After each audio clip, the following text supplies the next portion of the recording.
बच्चे देश का भविष्य होते हैं और देश का यह भविष्य गुम होता जा रहा है। जी हां, बीते कुछ सालों से मासूम बच्चों के लापता होने के मामले लगातार बढ़ते जा रहे हैं। इन बच्चों का गायब होना बच्चों के परिवार वालों के लिए सबसे बड़ी त्रासदी है। लापता बच्चों की त्रासदी हकीकत एक बार नहीं बल्कि कई बार सामने आने के बावजूद हमारी सरकारों ने इसे कभी संजीदगी से नहीं लिया। सरकार ने कभी भी लापता बच्चों को ढूंढने के लिए गंभीर प्रयास नहीं किए। अदालतें भी इससे निपटने के कई बार निर्देश सरकारों को दे चुकी हैं, लेकिन हालात सुधरने के बजाय और भी ज्यादा बदतर होते जा रहे हैं। इसीलिए लगातार लापता हो रहे बच्चों की खोज के लिए श्री न्यूज ने मुहिम चलाई है। आप भी इस मुहिम में हमारे साथ जुड़िए, क्योंकि बच्चों की सुरक्षा और उन्हें गुम होने से बचाना हक आपका है।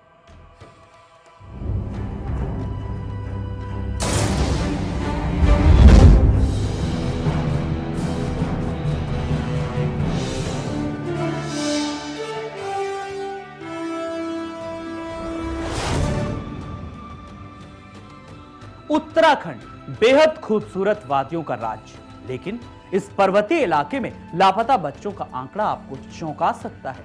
हालांकि लापता बच्चों को खोजने के लिए पुलिस द्वारा चलाए गए ऑपरेशन इस्माइल से कई मासूम अपने घर लौट चुके हैं, लेकिन अभी भी सूबे से 290 मासूम लापता हैं, जिनके परिवार अपने बच्चों के इंतजार में आज भी तड़प रहे हैं।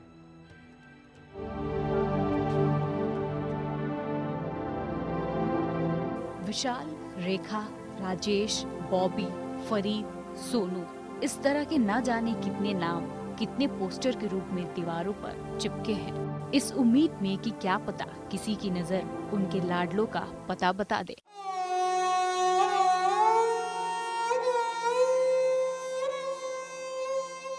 हैरान परेशान माता पिता थाने के भी रोज चक्कर लगाते हैं। पुलिस का रजिस्टर भी भर चुका है। साफ सुथरे अक्षरों में हर मिसिंग बच्चे की सारी जानकारी है, लेकिन हालात बदलते नजर नहीं आ रहे। उत्तराखंड के शांत वादियों में अंदर ही अंदर हलचल मची है, क्योंकि यहाँ से लगातार मासूम गायब हो रहे हैं। हालांकि पुलिस की माने तो वो बच्चों की गुमशुदगी को बड़ी गंभीरता से ले रही है। गुमशुदा बच्चों का जो आंकड़ा है वो आपको चौंका सकता है। 2000 से लेकर 2015 की अगर बात करते हैं तो जिसमें जो छोटे बच्चे थे, बालक थे, करीब 3700 बच्चे गायब हुए। लेकिन अच्छी बात ये रही, पुलिस ने जो वर्कआउट किया उसमें करीब 3517 बच्चे वापस आ गए, लेकिन अभी 183 बच्चे गुमशुदा है। और अगर छोटी लड़कियों की बात करते हैं तो 2005 बच्चियाँ गुम हुई थी, लेकिन अच्छी बात ये रही कि 1890 जो छोटी बच्चियां हैं वो बरामद हुई हैं। लेकिन दुख की बात ये कि करीब 115 छोटी बच्चियां अभी भी लापता हैं। ये थाना है, रायपुर का थाना है, और अक्सर इन थानों में वो तस्वीरें आप देख सकते हैं जो छोटे बच्चे गुम होते हैं या दूसरे व्यक्ति जो गुम होते हैं, उनकी तस्वीर इस बोर्ड पर लगाई जाती है। इस उम्मीद के साथ पुलिस तो अपना काम करती ही है, लेकिन समाज के जो कुछ संगठन होते हैं वो भी इसमें कुछ मदद करें। ये छोटी सी एक तस्वीर आप देख सकते हैं कि गुमशुदा की तलाश। ये एक छोटा बच्चा है, नितिन कुमार, जिसका पूरा एड्रेस यहाँ लिखा गया है, उसकी यहाँ तस्वीर है, और उसके साथ ही अगर कोई जानकारी देना चाहे तो पुलिस के नंबर भी होते हैं, उसके परिवार के नंबर भी होते हैं। लेकिन कहीं ना कहीं ये आंकड़ा आपको चौंकाने वाला लग सकता है कि उत्तराखंड में भी बड़ी संख्या में बच्चे गुम होते हैं। कुछ किस्मत वाले होते हैं जो अपने घर पहुँच जाते हैं, लेकिन कुछ अपने घर वापस नहीं लौट पाते। जब से उत्तराखंड बना है, यानी 2000 से लेकर 2015 तक लापता बच्चों की बात करें तो अभी तक 3700 बच्चे गुम हुए हैं, जिसमें 3517 बच्चे बरामद भी हुए हैं, लेकिन अभी भी 183 बच्चे लापता हैं। वहीं इन 15 सालों में 2005 छोटी बच्चियां लापता हुई, जबकि इनमें से 1890 बच्चियों को बरामद कर लिया गया। बावजूद इसके अभी भी 115 छोटी बच्चियां लापता हैं, जिनका पुलिस को आज तक कोई सुराग नहीं लग सका। हालांकि पुलिस इन बच्चों की तलाश में बड़े ऑपरेशन चला रही है, ताकि ये मासूम वापस घर पहुंच सके। गुमशुदा बच्चों को ढूंढकर उनको वापस परिवार तक पहुंचाना, जिससे हम उनके चेहरे पर जो है खुशी ला सकते हैं, इसीलिए इसके नाम से ही एक ऑपरेशन स्माइल इसको रखा गया, इसका नाम। और सामान्यतः जो थाने हैं, चौकी हैं, जिले हैं, ये किसी भी जो रजिस्टर्ड उनके यहाँ गुमशुदा बच्चे हैं उनको ढूंढने का प्रयास निरंतर करते रहते हैं। लेकिन एक विशेष अभियान के तौर पर ऑपरेशन स्माइल जो है प्रदेश पुलिस ने जनवरी के माह में 1 जनवरी से शुरू किया था, जिसमें निरंतर जो है कार्य करते हुए जो टीम्स थी उनको बहुत अभूतपूर्व सफलता मिली और बहुत सारे ऐसे बच्चों को पुलिस जो है ढूंढकर वो संबंधित परिवार को वापस करने में सफलता प्राप्त करी। जिनके बच्चे मिल गए हैं उनकी तो खुशियों का ठिकाना नहीं है। काफी परिवार ऐसे भी हैं जो आज तक अपने गुम हुए बच्चों का इंतजार कर रहे हैं। उत्तराखंड से लापता बच्चों में कुमार गौरव के माता पिता अपने लाडले के गुम होने के बाद से बदहवासी की हालत में हैं।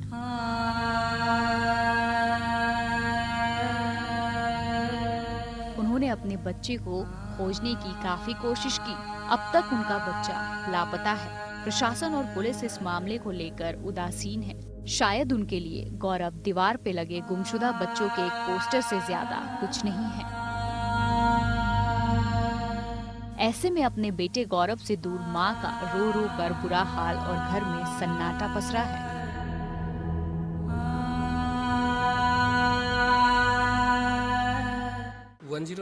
एक इमरजेंसी हेल्पलाइन है। ये उन बच्चों की मदद करता है जो बच्चे मुसीबत में होते हैं, जिनकी देख रेख करने वाला कोई नहीं होता है। ये जो बच्चे घर से भाग गए हैं या सड़क पे जो बच्चे रहते हैं जिनका कोई देखभाल करने वाला नहीं होता, ये इस तरह की बच्चों की मदद करता है। मिसिंग के लिए भी इन्फॉर्मेशन हमारे पास आती है, पर 1098 के थ्रू ये इन्फॉर्मेशन आती है।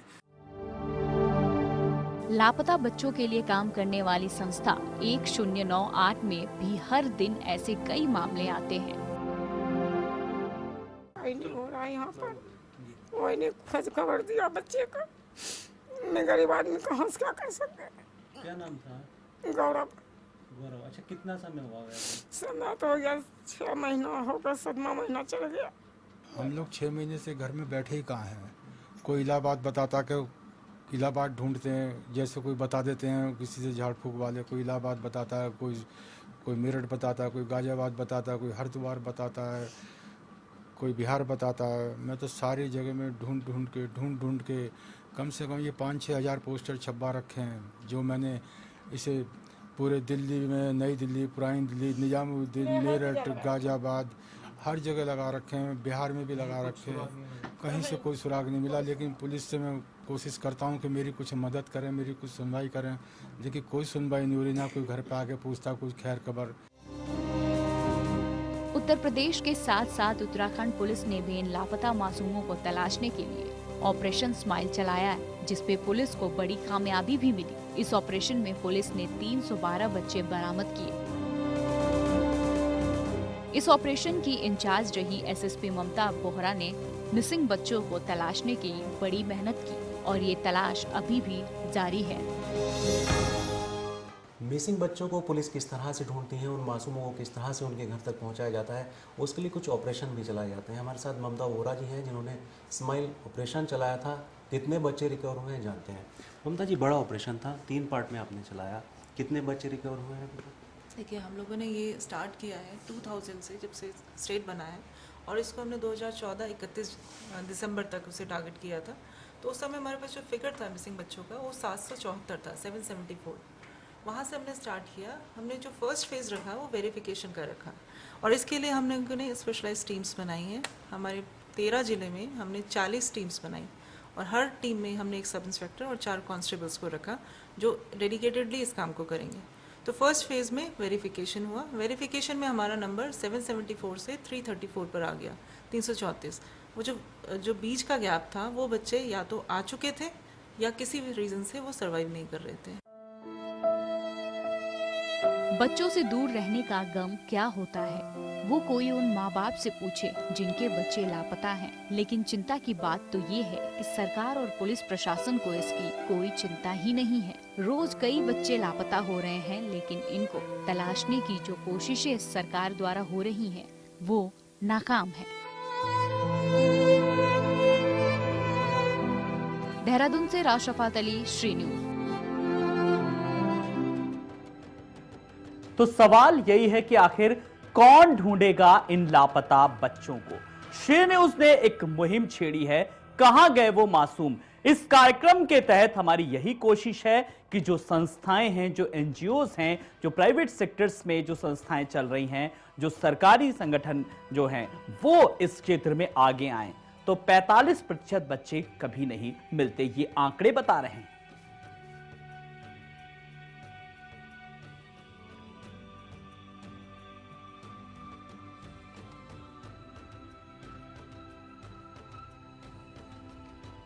उत्तर प्रदेश के महोबा से एक दर्शक अमरदीप जी हमारे साथ जुड़ गए हैं। अमरदीप जी नमस्कार, बहुत बहुत स्वागत है आपका। हम एक खास शो दिखा रहे हैं जिसमें लापता बच्चों की बात कर रहे हैं। सवाल यह है कि जो बच्चे आखिर ढूंढने की उनको कोशिश की जाती है, लेकिन कहीं ना कहीं सरकारें अपने आप को नाकाम, लाचार पा रही हैं। क्या कहेंगे आप? सर बहुत सीधी सी बात है, आज तक स्क्रीनिंग ही नहीं की गई कि किस गांव में कितने बच्चे हैं और उस गांव में कौन आता है, कौन जाता है और क्या करता है, क्या है। जब तक हमें पता ही नहीं होगा कि किसी गांव में कौन कौन लोग रहते हैं, बाहर का कोई व्यक्ति आता है तो वो बाहर क्या करता है, किस लिए आता है, किस लिए जाता है, तो कैसे हम जानकारी लगा पाएंगे कि गांव से कौन चले गया। जी बिल्कुल। तो आप इसके लिए, अमरदीप जी, आप इसके लिए यूपी सरकार को कितना जिम्मेदार मानते हैं? नहीं सर, इसके लिए यूपी सरकार के लिए जिम्मेदार नहीं है। इसके लिए हमारा ग्राम पंचायत स्तर का प्रधान भी जिम्मेदार है, सचिव भी जिम्मेदार है और एक चौकी इंचार्ज भी जिम्मेदार है। मतलब टोटल सब लोग इसके लिए जिम्मेदार हैं। मतलब यदि गांव की स्क्रीनिंग होगी, गांव में आने वाले हर व्यक्ति की आइडेंटिटी क्लियर होगी, तो आराम से हम व्यक्ति को पकड़ सकेंगे, उसको संदिग्ध की शनाख्त कर पाएंगे। नहीं अमरदीप जी, ये तो बात हो गई जो ग्रामीण इलाके हैं वहां के लिए ग्राम पंचायत जिम्मेदार होगा। जो शहरी इलाके हैं, जो शहरी क्षेत्र हैं, वहां पर आप किसको जिम्मेदार मानते हैं? तो शहर में भी तो सर मेयर के चुनाव होते हैं, शहर में भी हमारे जनप्रतिनिधि होते हैं। क्या करते हैं आगे 5 साल के लिए हम चुनते हैं जनप्रतिनिधियों को, वो करते क्या है 5 साल? सबसे बड़ा मुद्दा होता है कि जनप्रतिनिधि आखिर कितना वर्क करते हैं अपने 5 सालों में, क्या हमें दे रहे हैं, हम देखते नहीं। हम पुलिस प्रशासन को दोष देते हैं। पुलिस प्रशासन को दोष देने से हमारा काम चलेगा क्या? हमारा बच्चा गुम हो गया, हम रो रहे हैं। हमने जनप्रतिनिधि चुना है, वो हमारा क्या काम कर रहा है? हमारा जनप्रतिनिधि का दायित्व बनता है कि वो उस बच्चे के लिए जी जान लगाए, जाके वो बच्चा गया कहाँ, ऐसे कौन से सिम्टम्स दिख रहे हैं पूरे दिल्ली एरिया है, कई महाराष्ट्र एरिया है कि कौन बच्चा चोरी करे। जैसे वैश्यावृत्ति की बात आती है, हमारी किसी सरकार ने वैश्यावृत्ति बंद नहीं की है और ना ही यूपीए ने, ना एनडीए ने, कोई करना नहीं चाहता है। आगे इनको क्या बेनिफिट है बताएं? बेनिफिट भैया ये हमारा, हम बंद नहीं करेंगे। बेनिफिट भी तो मीडिया भी नहीं बताती कि किसी सरकार को वैश्यावृत्ति से फायदा हो रहा है। जी मीडिया। चलिए अमरदीप जी, बहुत बहुत शुक्रिया अपनी बात रखने के लिए। अमरदीप अग्रवाल जी उत्तर प्रदेश के महोबा से हमारे साथ एक दर्शक जुड़े थे जिन्होंने अपनी बात रखी। अगर आप भी अपनी बात रखना चाहते हैं तो आज का इस शो आपके लिए ही है। रंजन देशमुख जी हमारे साथ बिहार के पटना से जुड़ गए हैं। रंजन देशमुख जी नमस्कार, स्वागत है आपका। ये कार्यक्रम हर माता पिता के लिए है जो अपनी जिम्मेदारी समझते हैं, लेकिन सवाल यह है कि बच्चे आखिर जाते कहां हैं गुमशुदा। क्या कहेंगे आप सर? जी मैं सर यही कहना चाहता हूं कि जो बच्चा जो जहां से सर गायब होता है, उससे सर सरकार को तुरंत सर वहीं से, अगर जहाँ पे बच्चा गायब होता है वहीं से जब माता पिता जब ढूंढने के लिए कोशिश करते हैं, जहाँ से सरकार की तरफ से सर ना कोई सुविधा दी जाती है। हमारे गांव में ही एक बच्चा है जो हाल फिलहाल में खो गया है, तो ठीक है, तो सर सरकार यहाँ पे कुछ नहीं करती है सर। तो यही बात है सर कि सरकार को थोड़ा सा ध्यान देना चाहिए। जी, तो सरकार को कैसे ध्यान देना होगा? सरकार इसके पीछे आखिर कितनी बड़ी लापरवाही आप मानते हैं? तो क्या कुछ उपाय करना चाहिए? हेलो जी रंजन जी, आप क्या कहेंगे?